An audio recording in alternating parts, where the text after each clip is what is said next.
জাতীয় শিক্ষানীতির চতুর্থ বর্ষ পূর্তি উপলক্ষে সপ্তাহব্যাপী অনুষ্ঠানের অঙ্গ হিসেবে রাজ্যের বিভিন্ন স্কুলের পাশাপাশি কামিনী কুমার উচ্চতর মাধ্যমিক বিদ্যালয়েও সোমবারে এক অনুষ্ঠানের আয়োজন করা হয়। জাতীয় শিক্ষানীতি 4 বছর পূর্তি উপলক্ষে সোমবার রাজধানীর কামিনী কুমার উচ্চতর মাধ্যমিক বিদ্যালয়ে এক অনুষ্ঠানের আয়োজন করা হয়।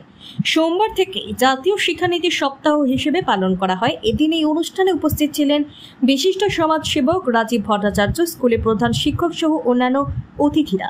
এদিন বিদ্যালয়ে ছাত্রছাত্রী ভাস্কর্য প্রদর্শনীর মাধ্যমে তুলে ধরেন।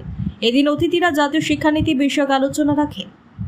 এখন দেখবে যে গাড়িও বিকল্প রিনিউয়েবল এনার্জি, অর্থাৎ এই যে আমরা জানি যে পেট্রোল ডিজেল দিয়ে আমাদের গাড়ি চলে, কিন্তু এই পেট্রোল ডিজেলের বিকল্প এখন সিএনজি অর্থাৎ গ্যাসও এসে গেছে এবং বড় বড় লিথিয়াম ব্যাটারি, সেই লিথিয়াম ব্যাটারিও আমাদের সেই গাড়িতে এখন ব্যবহারের শুরুয়াত হয়ে গেছে।